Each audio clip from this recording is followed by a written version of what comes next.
synthetic is better than natural. It's not that controversial, but it's still something that you don't really hear every day. Why is that, and why is synthetic better than natural? Well, in order to answer that, let's first examine what is synthetic and what is natural. Natural stuff have a bit of a reputation for being vague, because if you just assign the definition of appear in nature, then you run into a lot of problems, because everything appears in nature. I mean, we just kind of get stuff from nature and we just transform it. But we can just assign the definition of you know it when you see it, because we all have a feel for what natural is, right? A PC isn't really natural, a tomato is natural, grass, natural, but cement, not really. Great. Now, synthetic is man-made, which means that if you were to visit an alien planet, you would not find synthetic stuff over there unless there's an intelligent species inhabiting this planet. Pretty decent definition for now. So first we should start with why synthetic things better than natural. And that's because of optimization. Have you ever wondered how is it possible that we humans can build computers that calculate stuff faster than people who created them? We can create something that can beat us at chess. But that's actually not the problem. We can create machines which are stronger than us. That's also quite bizarre. Doesn't even matter stronger or smarter, we can create things which can do stuff that we can't. We can create planes that fly in the sky. That's all because of optimization.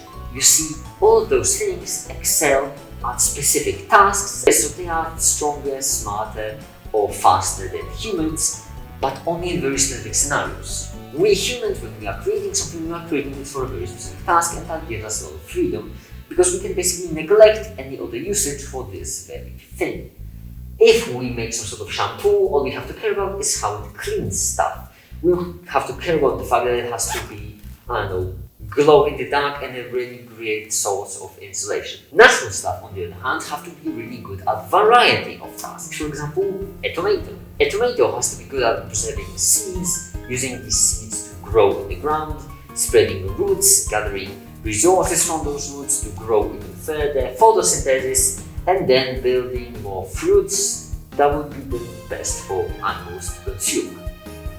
That's a lot of tasks, and there is even more to it for other plants.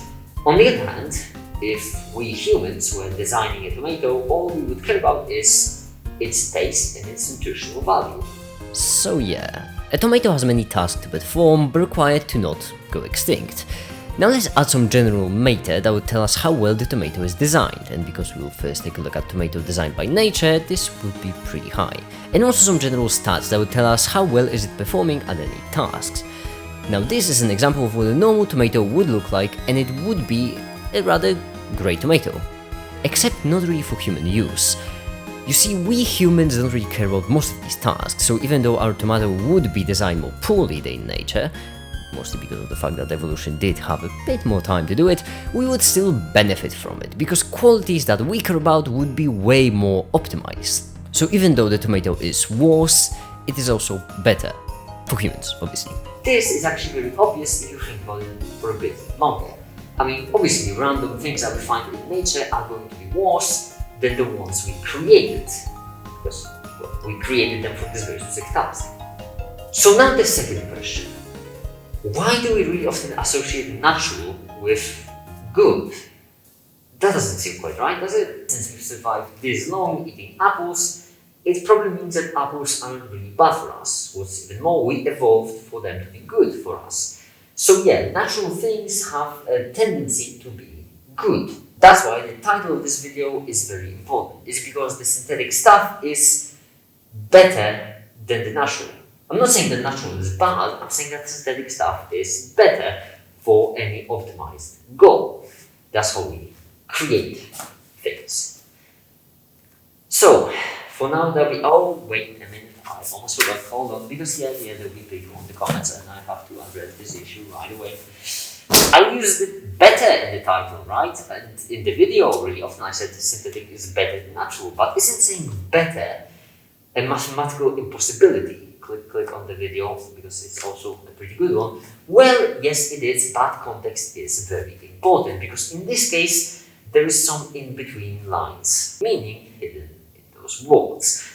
Synthetic is better than natural implies that synthetic stuff is better for the intended use. And there we go, paradox resolved. Because if humans created tomato, then there is a possibility that human-created tomato would be worse at survival, but the intended use of a tomato for us, for humans, is not survival of the tomato, is the consumption afterwards. I'm touching good in the comments. For now, that'll be it. Thank you all so much for watching, and have a great day. Bye!